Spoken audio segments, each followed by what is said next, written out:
get back into Satterfield, because he did have some interesting comments that, the situational work, they get this extra time in camp to do more things. Yeah. And let's face it, this team is just further ahead right now than they were a year ago. The roles are established. The culture is more established. They just understand what they're doing. And you just get a better feeling about this camp right now than, say, where it was a year ago when everything was still brand new and you're just trying to kind of figure things out. They can lean in harder on pure football elements, pure elements that are tied to winning and not big picture culture type things. Like, this is the way it should be done in the locker room. You move out of those discussions into, what are we going to do on 3rd and 2 with 17 seconds left in the game at the opponent's 12. That's what you get into, more just things that directly affect winning. So that's I think that's some of it. Satterfield was tremendous today, talking about a number of things. Now, we have heard that Dante Dowdell, we have heard from our sources that Dante Dowdell's coming, that he's picked up steam in camp. Satterfield did nothing to pour cold water on that. He said that he's getting to the second level. The DBs don't want to tackle him. He's better in pass protection. He's picked up pass protection. You can use him on 3rd down. I'm not suggesting he's. Yeah, he didn't go. He's a young guy, and he's swimming in it. We didn't get that. He didn't use the term swimming in it.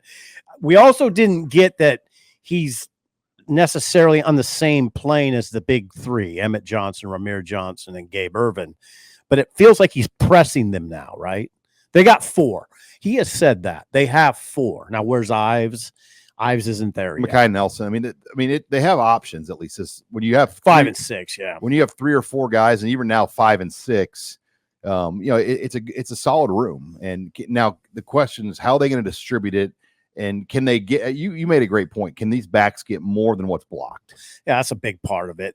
Getting to the second level, then past the second level. And now sometimes that means getting by a guy with a juke or running him over, then going. Then now you've gone from a 6-yard gain to a 16-yard gain, or maybe a 27-yard gain or a 40-yard gain. It's a big difference, and it's meaningful. So yeah, that's what you wonder. And I think these guys are capable of it. What I always say about them is it's a good group.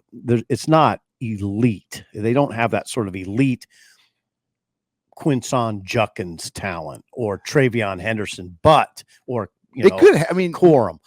Now, they're tougher than hell, though. These guys are all tough runners, physical runners that you're going to get everything from them. And I've seen backs at Nebraska where I wouldn't say that. Okay, but these guys are that. Like Divino Zigbo in 2018, you didn't know he was going to be 1,000-yard guy. No, I didn't know he'd average 7 yards a carry. It can emerge. Year. Yeah. Maybe like one guys of those can, like Amir Abdullah was crowded with Aaron Green and Braylon Hurd. He was considered the 3rd guy of that group.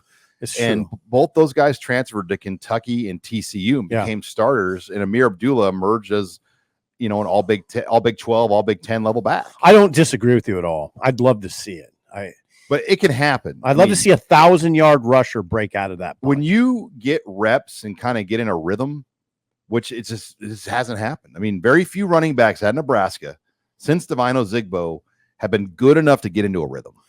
Right. I'd love to see it. And the teams for Nebraska, I think the way Nebraska plays, you get down or the games get high stress, it's really hard throwing to just slow the game down and do what Michigan did to beat Penn State, running it 30 some times in a row. Well, in the second half, Michigan didn't throw a pass at Penn State.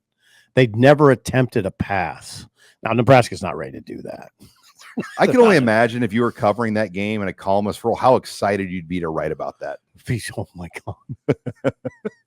Think about it. Michigan went into Happy Valley. That's a good defense, by the way. Jim Harbaugh was sitting in a hotel bar watching the game. Yeah. And Sharon Moore called a run play on every single play of the second half. That's a flex. That is called making a statement to a lot of different people. Now, so Nebraska's not equipped to do that. Maybe someday they will be again. One thing is we have a head coach here that would be very interested in doing that. He would be. If you could do it, he'll do it. We'll go back to 2012. Nebraska Penn State in Memorial Stadium. They had a fullback, CJ Zimmer, that was lead blocking, and Amir Abdullah. They ran the same toss sweep play like over 30 times in that game. The exact same play. Is that right? The little and the fullback kept getting out to chip the linebacker. Oh, that's beautiful. And I just got the chills. Ron Brown was the running backs coach, and he told you that at the Big Red Breakfast. I remember back when we did those things. He told the crowd, he goes, "Yeah, we literally called the same play like 35 times." A pitch play to Amir with Zimmer blocking, chip blocking and taking out the Mike, and so making that Mike linebacker run sideline to sideline with the fullback getting him, and and the 4-yard runs they were turning into 7-8 yard. There weren't a lot of home runs, right? But it was a lot of 6 to 8 yard runs. Oh, that's Sean. Come on now, and winning. They win 10 that year. Well, that was the team that played for they went 10-2. They won 10 that year, and then they got beat by Wisconsin. That's how you win 10. You have that kind of physicality, Sean, where you can just throw it down people like that. Yeah, they even know what you're doing. They still can't stop it. That's old school Nebraska.